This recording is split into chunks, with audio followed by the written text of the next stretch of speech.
tingnan mo naman yung pagbungad mo sa pintuan. Alam mo ba yan? Yan yung Matterhorn. Yung sa Toblerone. Yung pinuntahan ko kanina. Tada! Mag-room tour muna tayo, be. So, ito yung aking room dito sa Switzerland, Zermatt. Meron pa hand wash.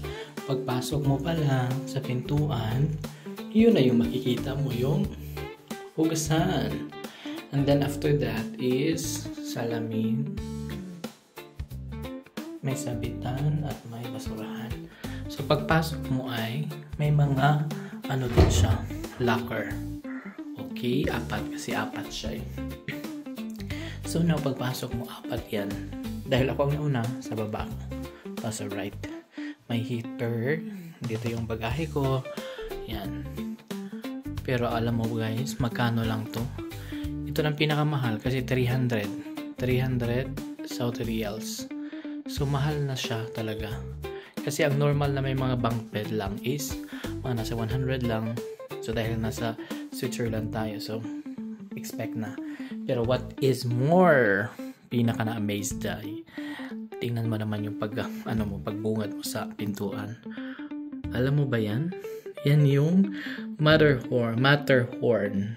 Yung sa Toblerone. Yung pinuntahan ko kanina. Tada! Yan guys. Grabe no? Kuko na. Okay na sana. Hindi yan guys kasi hindi ako nakapag-cutter. Di ba ang ganda niya? Wow, grabe talaga as in. So, yan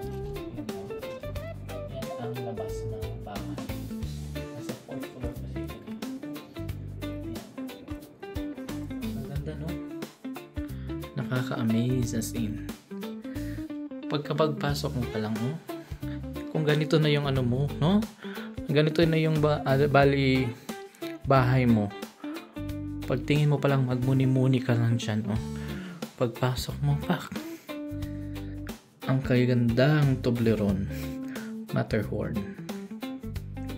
Simple lang guys, pag nagta-travel ka, ganyan lang, Yung mga gamit ko, nagutom kasi kanina, kaya kumain muna ako bago ako mag-arrange.